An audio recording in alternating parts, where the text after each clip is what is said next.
Welcome to Capital City Paranormalish, the show where we delve into the exploration of creepy, freaky, strange, unexplainable, mysterious TikToks. You know, the ones that we all love to watch. So, strap in, grab your popcorn, because this one is going to blow your mind all over the place. It's going to make you question all reality and everything that you've been taught. So, strap in and get ready for the nightmare ride of your life. And remember, always look over your shoulder and stay safe, because you never know what's lurking behind you.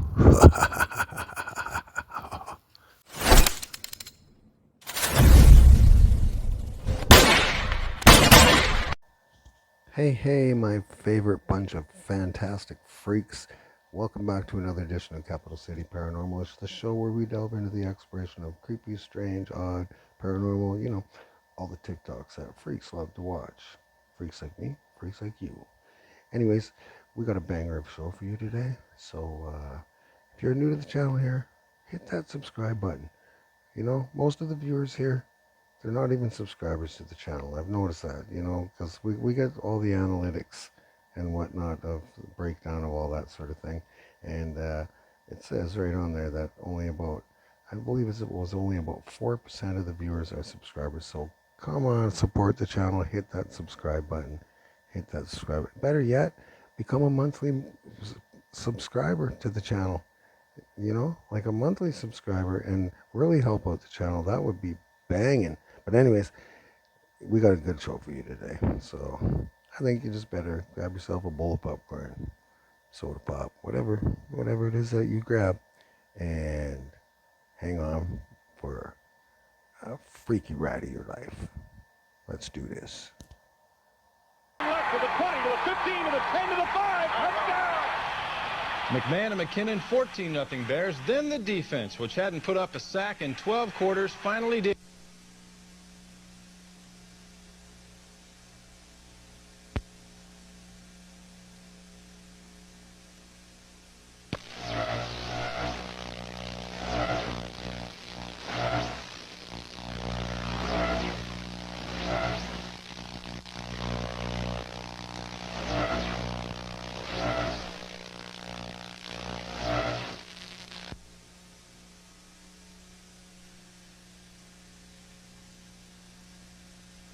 At 3 a.m., after a night of partying in a Chicago hotel, 19-year-old Kanika Jenkins is seen here stumbling her way around the hotel.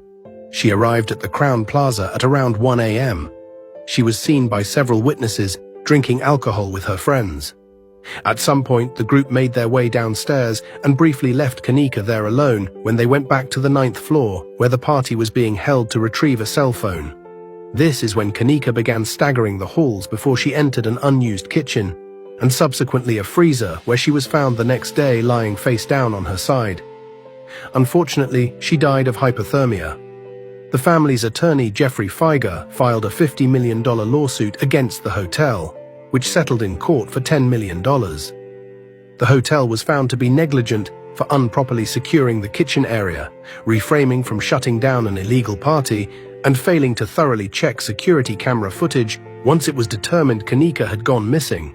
70 years ago, many residents of this small town saw an object streak across the sky and crash. They even saw a monster right at the crash site. Even the U.S. Air Force had to step in and investigate. Today, Jack has decided to uncover the truth about this monster, to figure out exactly what people saw back then. Jack's first stop is a local museum dedicated to the monster. Right as he walked in, he was greeted by a life-size model of the beast. The museum staff warmly welcomed them, and broke down exactly what happened on September 12, 1952. That evening, near the Flatwoods Elementary School, 4 boys were were just playing outside. Suddenly, they saw a blinding light streak across the sky. Terrified, they instantly ran all the way home, grabbed their mom and the family dog, and headed together to the supposed crash site. When they got there, not only did they see the monster, but they also smelled a pungent odor, kind of like sulfur, and there were scorched trees all around the area. The museum actually displays a fragment of that scorched wood from back then. Even Jack didn't expect that there would actually be physical evidence. The staff also explained the origin of the monster's iconic look. The most widely circulated drawing today was based on a description from one of the original witnesses, and sketched by an artist back in the day. It's considered the closest representation of what was actually seen. This witness also had his own theory. The monster looked very mechanical, not like a fully biological creature. It looked more like it was wearing some sort of armor, and the real body might be hidden underneath. Inside the museum, Jack also saw different versions of the monster's portrait. Some looked like armored robots, some looked like flying machines, and others even looked like witches. To find out what happened after the witnesses saw the monster, Jack and his crew hit the town streets to do some random interviews with the locals, but surprisingly heard a brand new theory. One passerby claimed he heard that everyone who got close to the crash site back then later came down with some weird sickness. Even the dog that was there supposedly died. But this claim was quickly debunked by another local who actually knew the facts. That was just something the media made up for clickbait. The dog actually died a normal death 13 years later, and there were zero medical records of this so-called weird sickness. The witnesses back then were known in town as honest, hard-working people. Nobody doubted their word. That mother even drew what she saw herself, explicitly stating that the monster had no arms, and had antennas on its head. The versions with arms going around today were all added in later. What's even more surprising is that this resident brought up another theory. After World War II, the US government brought in a lot of scientists from Germany. These guys were constantly running all sorts of experiments. Maybe it was just one of their experimental crafts that lost control and crashed, and the locals just mistook it for a monster. Plus, just 5 or 6 years ago, people actually saw floating orbs of light right in downtown. People saw these orbs hovering right over the courthouse. To the naked eye, it was just a bright ball of light. No one knows what it was. Next, Jack and his crew headed out to the crash site, a hillside near a local diner. But when they arrived, they realized it was private property. The owner didn't allow any outsiders in, so they could only use a drone to investigate from the air. But they only saw a few fallen trees. Jack was pretty bummed. After all, it's been 70 years. Even if there were crash marks, they would have been erased by nature a long time ago. Maybe these trees were the exact ones scorched back then, but there's no way to prove it. Since they couldn't find any crash traces, they decided to check out those recent glowing orb sightings. They waited until nightfall and went to the town where the sightings happened. A crew member even bought a little toy telescope specifically for this, saying that even though it's small, it might actually come in handy. The crew split up. Jack waited alone in the downtown area, while 2 of his buddies went to scout near the woods. But even late into the night, Jack only saw car headlights in the distance, and the weird light his buddies caught on camera. Jack figured it was just the reflection of car lights on the mountain. Not a single clue related to the monster or UFOs. Since the field investigation was a bust, Jack and the crew headed to their last hope, the National Archives in Washington, D.C. This place holds the original files for the U.S. Air Force's Project Blue Book. That was the Air Force's dedicated UFO investigation program, covering over 12,000 reported sightings. It was classified for a long time. It was later partially declassified, but a ton of stuff is still heavily redacted. To get access to these files, they not only had to go through intense security, but also had to take a researcher qualification test. They even went to the wrong archive branch at first, wasting 40 minutes on a detour, before finally tracking down the right documents in the microfilm room. Using the file number they provided, the staff pulled up the Project Blue Book records on that specific incident. The files showed that the U.S. Air Force did indeed investigate this case, and their final conclusion was that it was likely a meteor. Jack analyzed this by putting all the clues together. If it was just a meteor, that would definitely explain why people saw a bright light across multiple areas, and the sulfur smell could have just been the meteor burning up in the atmosphere. But it completely fails to explain the monster shape the witnesses saw. Plus, there was absolutely no meteorite debris at the scene. Even though Project Blue Book gave an official conclusion, Jack still thinks there are some massive holes in it. Out of over 12,000 UFO cases, the fact that this specific incident made the cut proves there were some genuinely unexplainable details back then. Looking at it now, a meteor can only explain part of the phenomenon. It just can't cover all the details of the sightings. Finally, Jack stated that there is currently no single theory that fully explains every detail. The truth about the monster might be buried forever in that evening 70 years ago, but one thing is for sure, the witnesses back then definitely saw something unknown. It wasn't just a pure rumor.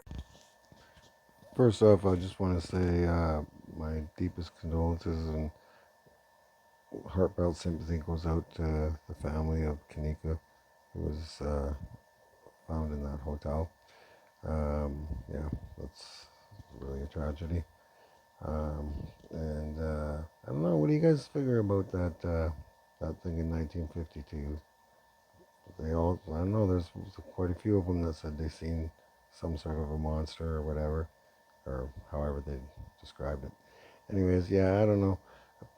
Very possible, but I know we're coming up now. I guess Congress has had meetings and whatnot. They've made some information available that apparently they are flying around out there. So that's been confirmed. So it is a possibility. Why not? I don't know. You guys let me know what you think, and you guys let me know if you've ever seen anything strange in the skies. And if you have, let us know your story down in the comments. I'd like to hear it. Let's carry on. We got some good ones coming. This is one of the scariest unsolved cases in history. This is the case of the Hinterkaifeck murders. In 1922, 6 members of the Gruber family were found on their secluded farm. Even creepier is that the killer lived on the farm for days after. They looked after the farm animals, they ate there, they lived there, while the bodies were among them. Also crazy is that there was footprints in the snow leading up to the house, but none that led away. So where did the killer go? Adding to this, days leading up to their death, they heard footsteps and voices coming from the attic. A previous maid said that the house was haunted, but it sounds like the killer was living in the attic days leading up to the murder. And all the victims were lured to the barn one by one. No one ever saw the killer come and no one saw the killer leave. It just doesn't make sense. What is going on? 2 with theories coming soon. She thought she got a babysitting job, but then she never made it home. What happened to Margaret Ellen Fox? Margaret Ellen Fox was 14 years old and living in Burlington, New Jersey when she disappeared on June 24th, 1974. She was known as a very responsible teenager. She had just graduated from St. Paul's School 2 weeks prior, and she would be heading into high school the following school year. She loved horses and was taking piano lessons, and she had 5 brothers. She also decided she wanted to make some money along with her 11-year-old cousin Lynn, so they posted an ad in the paper for a babysitting job. This ad ran on June 18th, 1974, and the following day, a man named John Marshall would contact her. He would say that he needed somebody to babysit his 5-year-old son. He was willing to pay $40 plus her bus fare, and at the end of each day, he or his wife would end up driving her home. He lived over in Mount Holly, which was about 7 miles away from where she lived. And Lynn's parents would end up saying that Lynn couldn't do it with her, so it would just be Margaret. Margaret's father had actually spoken with this man on the phone, and he says based on his voice, he thought he was between 35 and 40 years old. Although in my opinion, I think it's really hard to pinpoint an age based on a voice. Unless you're really young or really old, I don't think our voices change that much that I could say somebody was within a 5-year range, but I don't know. Margaret made plans to start the job and would take a bus to Mount Holly on June 24th, 1974. That morning, Margaret got ready to go, and her brother walked her to the bus stop. She got on the bus at 8:40 a.m. So she was supposed to get off on the corner of Mill and High Streets, and John said that he or his wife would meet her in a red Volkswagen to pick her up. Witnesses did see her near Mill and High Streets, but she was never seen again after this. She was supposed to call her parents when she arrived, but she never did. They didn't get too worried because they thought maybe she forgot or she was just so excited that she forgot. But then she never returns home. So they start calling the number that they have for John Marshall over and over and over again. Well, eventually, a random person answers. They find out that it was a payphone outside a supermarket in Lumberton, New Jersey. So they started looking for her and would file a missing persons report. Law enforcement would actually put something on the Fox family phone that would record all incoming or outgoing calls. And they, several hours later, would receive a call, and this is what it was. $10,000 might be a lot of bread, but your daughter's life is the butter topping. Who is it? They were not able to trace the call because it was too short, and they never received instructions on what to do. But they did receive 2 letters. The first letter said the same thing as the phone call, basically, and the family actually went to the bank and withdrew that money and just waited for what to do with it. But 2 days later, they received another letter, basically saying the same thing, but this time referring to Margaret in the past tense. The caller and whoever sent those letters has never been identified. Through the years, they have looked into several suspects. one of which in 1976, a convict, Charles Clobridge, had confessed to her disappearance and dumping her remains in the mountains, but later he recanted his confession and they determined he was not responsible for this. An offender who drove a red Volkswagen in Mount Holly was investigated and cleared, and there was also a man named John Marshall who worked at a grocery store near the payphone, but he was also cleared. And that's pretty much it. Margaret's parents would pass away without ever finding out what happened to her. The FBI would put out an enhanced version of the call in 2019, the one we listened to, and then they would also put out a new age-progressed photo of what Margaret would look like at 56 years old. As of July 2026, Margaret Ellen Fox remains missing. John Marshall has never been identified. If you or anybody you know has any information regarding the disappearance of Margaret, you can contact the Burlington Police Department. Thank you for listening to Margaret's story. Be sure to follow for more true crime, and if you have any case recommendations, feel free to comment, directly message me, or fill out the suggested case form in my link tree in my bio. This woman allegedly burst into flames from the inside out, and her case became the world's most famous example of spontaneous human combustion. In 1951, Mary Hardy Reeser was found almost completely reduced to ash. Inside her Florida apartment, only 1 foot, still inside a slipper, remained largely intact, while much of the room around her was left standing. The bizarre scene led many to believe she had died from spontaneous human combustion. The upholstered chair she had been sitting in was almost completely destroyed. Surprisingly, much of the rest of the apartment suffered relatively limited fire damage, though heat had melted some nearby plastic objects. Because of the unusual scene, the FBI examined evidence from the apartment, but found no evidence of accelerants or an explosive event. More than 70 years later, Mary Reeser's death remains the most famous case ever linked to alleged spontaneous human combustion. I don't know, fam. What do you guys think? What's your opinions on spontaneous human combustion? What do you think it is? Do you think it's like a chemical process in the body that happens? Is it their aura energy or something? Like, because I know like there was apparently a monk that I watched once that could generate like electrical current from his touch. So, and I know that I did show it in action, and he did seem to generate some sort of a current because people couldn't even hold his hand. So, I don't know. But what do you guys think? What's your opinion on spontaneous human combustion? I don't know. I'd like to hear some opinions on it because I really have no idea what the heck it is and if it even is. So, I don't know. Let me know what you guys think, and let's keep this train moving.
Who's this?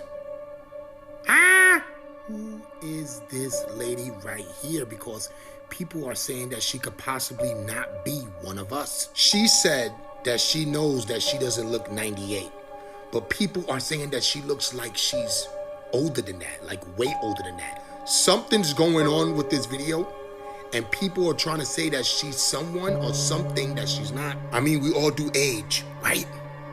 We all get wrinkles the older we get, right? But something is going on with this lady, allegedly. This is what people are saying. I seen the video and I said, let me just talk about this because I don't think there's nothing wrong with this lady. She looks perfectly fine. She's an older lady. I don't know about this, guys. Shut up! I don't know where she came from or who she is, but she does look older than 98. People are saying that she doesn't look like one of us. She is one of us. You know why? Because this video is for entertainment purposes only. Guys, stop playing around. This is a normal lady that's just older than us. I don't know who she is and where she came from. Let me know if you know. Yo, I don't know nothing. I'm out. Humans were never meant to see. If you believe the Earth is a globe, then you are lost in the Matrix and have fell for their programming. How does the sun supposedly have a radius of 432,000 miles? Yet every sunset and every midday, the sun's size changes dramatically. If the sun was truly that big, then it would not change so dramatically. This is because the sun is a local entity. North is the center of the Earth. This is why all compasses will point to the north, because this is the most magnetic point of Earth. This is the center of the electromagnetic field. South is anything outward from the center. So that is south and that is south. East is right around the center. If you are here and you go east, you would end up in the same position. West is the opposite. If you are here and you go left around the center, then you would end up in the same position. So this is how the sun truly works. This is why we have 4 seasons. We have 3 tropics. We have the Tropic of Capricorn, the equator, the middle ring, and the Tropic of Cancer, the inner small ring. The sun rotates doing a big circle into small circle, then back out from the small circle back into the big circle. The northern people are the people below this ring, which is the equator, the northern. When the sun is in the small ring, the Tropic of Cancer, this is now the summertime for the northern people. But then it spirals back out to the equator, which is Libra, and then back out to the Tropic of Capricorn, the outer ring. That is now the winter time for the northern people, and the summertime for the people in these outer lands. Then the sun, once it's done in the winter time in Tropic of Capricorn, it will slowly spiral back inward and repeat this process every single year. Things humans were never meant to see. Well, fam, I don't know. I don't know about that one. Kind of, there's a lot of things that they say about space and whatnot that just don't make sense. I mean, I'm not saying anything. I'm not saying we're on a flat earth. I'm not saying we're not. I'm not saying anything. What I'm saying is look into some of the things that they say about space and you tell me that it doesn't even make sense, some of the stuff. So, yeah, I don't know. You guys let me know what you think down in the comments, because I don't know. One thing I think, I feel like everything I learned in school is out the window these days, because I don't know. People make some pretty valid points about some shit, and yeah, I'm really starting to question everything. So, I don't know. You guys let me know what you think, because I'd like to hear your freaks' opinions, because I know I got some opinions, but I don't know. I'd like to hear some other ones. Anyways, we've reached the end of another show, and just want to apologize first and say to everybody that I know the content hasn't been put out consistently lately. I just started a new job and moved and everything, so now we're starting to get things back in order. So we will be dropping them more. Don't worry. So hit that subscribe button and support the channel. Give us a reason, freaks, other than I just love it. And you guys are great. So Anyways, that's it. And as I always say, peeps, this is Don LaRock saying au revoir. Thank you for tuning in to another edition of Capital City Paranormalish. We hope you have enjoyed today's video and its content. And we hope to see you again in the next one. Hit that subscribe button and become a member of the Freaky family today.